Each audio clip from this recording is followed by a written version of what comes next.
Quinta, 27 de junho. Verso para memorizar.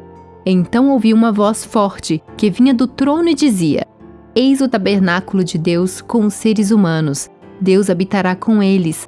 Eles serão povos de Deus, e Deus mesmo estará com eles, e será o Deus deles.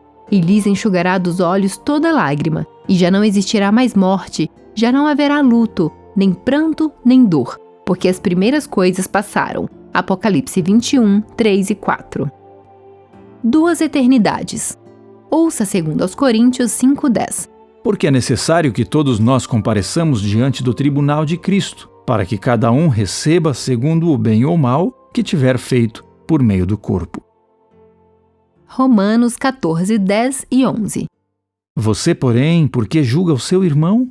E você, por que despreza o seu irmão? Pois todos temos de comparecer diante do tribunal de Deus. Como está escrito, por minha vida, diz o Senhor, diante de mim se dobrará todo o joelho e toda língua dará louvores a Deus. Apocalipse 20, 11 a 15. Vi um grande trono branco e aquele que está sentado nele. A terra e o céu fugiram da presença dele, e não se achou lugar para eles. Vi também os mortos, os grandes e os pequenos, que estavam em pé diante do trono. Então foram abertos livros. Ainda outro livro, o livro da vida, foi aberto. E os mortos foram julgados, segundo as suas obras, conforme o que estava escrito nos livros. O mar entregou os mortos que nele estavam. A morte e o inferno entregaram os mortos que neles havia. E foram julgados, um por um, segundo as suas obras. Então a morte e o inferno foram lançados no lago de fogo. Esta é a segunda morte, o lago de fogo. E se alguém não foi achado inscrito no livro da vida, esse foi lançado no lago de fogo. Pergunta 11. Por que os ímpios serão ressuscitados? Para solucionar definitivamente o problema do pecado, todos devem ser convencidos de que Deus é justo. Finalmente todo joelho se dobrará e reconhecerá a justiça divina no grande conflito. Até mesmo Satanás e seus anjos reconhecerão que nunca houve justificativa para a rebelião. Observe a descrição de Ellen White, abre aspas. Logo que os livros de registro são abertos e o olhar de Jesus incide sobre os ímpios, eles se recordam de todo o pecado cometido. Veem exatamente onde seus pés se desviaram do caminho da pureza e da santidade, precisamente até onde o orgulho e a rebelião os levaram na violação da lei de Deus. As sedutoras tentações que estimularam cedendo ao pecado, as bênçãos pervertidas, os mensageiros de Deus desprezados, as advertências rejeitadas, as ondas de misericórdia rebatidas pelo coração obstinado, impenitente, tudo aparece como que escrito com letras de fogo. Todo o mundo ímpio está em julgamento perante o tribunal de Deus, acusado de alta traição contra o governo do céu. Não há ninguém para pleitear sua causa.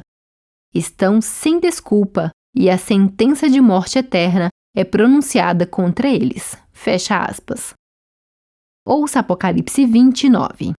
Marcharam então pela superfície da terra e cercaram o acampamento dos santos e a cidade amada. Porém, desceu fogo do céu e os consumiu. Salmo 37, 20.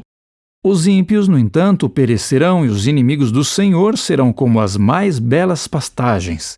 Desaparecerão como desaparece a fumaça. Malaquias 4, 1 e 2.